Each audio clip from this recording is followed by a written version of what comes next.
to everybody watching around the world, and welcome of course to Nottingham, a fight city that has given us some incredible nights over the years, and on Saturday night we've got it all over again, a sold out arena to witness what is really one of the great British domestic grudge matches, the last man standing between Nottingham's very own Leigh Wood and of course Leeds' Josh Warrington. Before we talk about the show, I just really want to say thank you. I want to say thank you to these two, not just for agreeing to be part of this massive event on Saturday night, but for everything that you've done for British boxing. Yesterday you would have seen the news that Matchroom have secured a 5-year global extension with the Zone, which is a massive moment for our company, a massive moment for our fighters, and a massive moment for sports fans as well. But over these next 2 weeks, this is really our bread and butter. These kind of events are what made Matchroom great in boxing. These kind of events made me fall in love with the sport. These kind of events are what invigorates the boxing scene and shows everybody how great this sport can be. Next week, we've got over 10,000 in Phoenix for Nunes against Navarrete, the big unification matchup to see who is the next king of Mexico. And as I said, these events are ones that we live and breathe for. Josh, for you, I know you're going to put everything into this fight on Saturday night. You have given British fight fans over the years just phenomenal nights. Going back to Lee Selby, Carl Frampton, Kiko Martinez, the first Leigh Wood fight, so many. And Lee, your story quite incredible. From those early days back in Hull, which we talked about, where it looked like the career might even be over, to back in the bubble for fighting for peanuts against Reece Mould, to behind the closed doors of Fight Camp, winning a world championship, to one of the greatest nights we've ever been a part of in Michael Condon, the Mauricio Lara fights, the Josh Warrington fights. You two are generational greats of British boxing, and I can't wait to watch you two go at it on Saturday night. The undercard, quite incredible. 2 guys over there in Bilal Fawaz and Ishmael Davies, the British and Commonwealth Championship.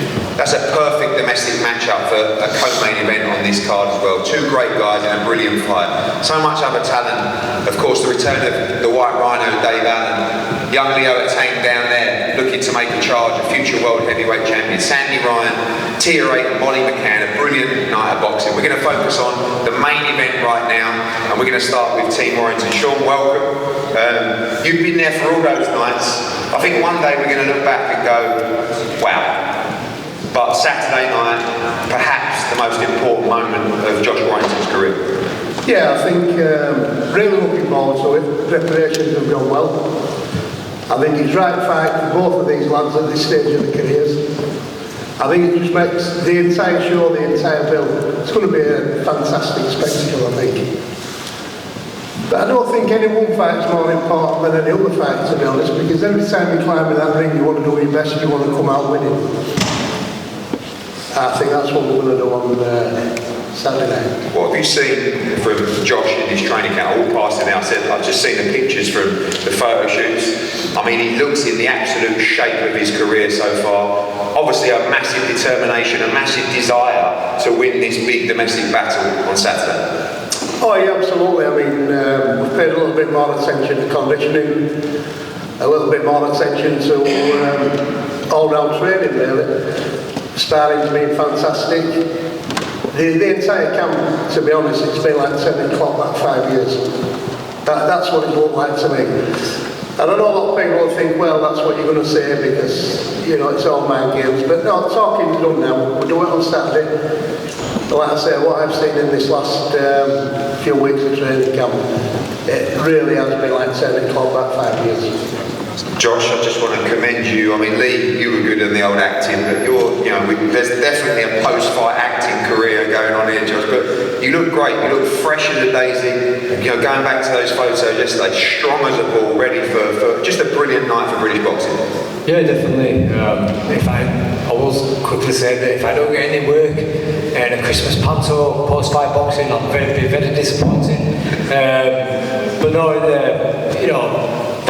2024, I retired for 3 weeks. I never officially announced it, but you know, I mourned my career for a little bit and then decided to continue because I felt like I'd more than enough to do some things in this sport still.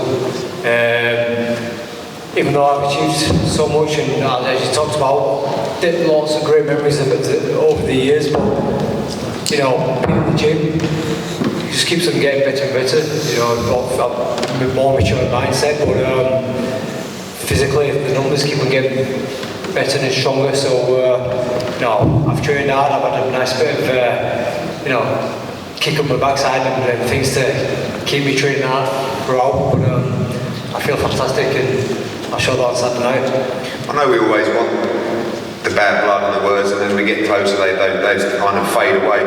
Leigh Wood did say he'll be shocked if he doesn't stop you in the first half of the fight. Yeah. You believe that opportunity's there for you as well? You know, there are a lot of people saying these two guys, you know, maybe they're not as fresh as they used to be, maybe they're both vulnerable. You still believe you can win this fight by stoppage on Saturday? Absolutely, absolutely.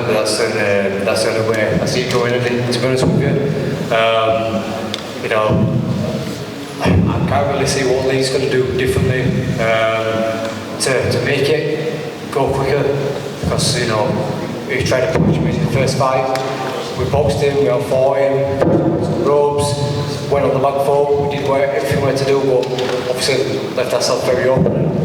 He didn't catch me with a fantastic shot, and then 5 clean ones after that, 5 was over, and that's how completely this sport can be changed. But you know, we know that what not to do this time around and what to maybe press a little bit more with. So yeah, I'm very confident that the fight will go early.